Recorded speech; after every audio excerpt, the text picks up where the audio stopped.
మొంతా తుఫాన్ ప్రభావంతో వర్షాల దృష్ట్యా కలెక్టర్ కార్యాలయంలో 24 గంటలు పనిచేసేలా కంట్రోల్ రూమ్ ఏర్పాటు చేసినట్లు జిల్లా కలెక్టర్ విజయేంద్ర బోయ్ తెలిపారు. గురువారం రాష్ట్ర ముఖ్యమంత్రి రేవంత్ రెడ్డి అన్ని జిల్లాల కలెక్టర్లు, ఎస్పీలు, జిల్లా అధికారులతో మొంతా తుఫాన్ ప్రభావం, సహాయక చర్యలు తదితర అంశాలపై వీడియో కాన్ఫరెన్స్ నిర్వహించారు. అనంతరం జిల్లా కలెక్టర్ జిల్లా అధికారులతో మాట్లాడుతూ రాష్ట్ర ముఖ్యమంత్రి ఆదేశాల మేరకు జిల్లా, డివిజన్, మండల, గ్రామ స్థాయి అధికారులు, సిబ్బంది తుఫాను పట్ల అప్రమత్తంగా ఉండాలని ఆదేశించారు.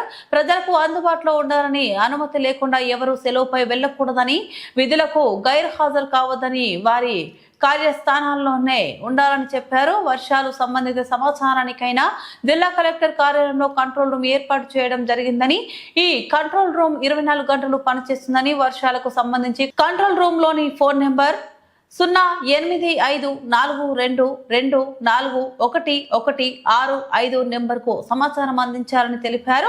జిల్లా అధికారులతో పాటు డివిజన్, మండల, క్షేత్రస్థాయిలో అందరూ అధికారులు, సిబ్బంది అందుబాటులో ఉండాలని, అధికారులు క్షేత్రస్థాయిలో అందుబాటులో ఉండి వర్షాల వలన ప్రాణ, పశు, ఆస్తి నష్టం లేకుండా చర్యలు తీసుకోవాలని ఆదేశించారు. నిర్లక్ష్యం వహిస్తే కఠిన చర్యలు తప్పమని ఆదేశించారు. సాగునీటి శాఖ అధికారులు నీటి వనరులు, చెరువులు నిండి గ్రామాల్లో ప్రవహించే అవకాశం ఉందని ప్రతిరోజు మానిటరింగ్ చేయాలని అన్నారు.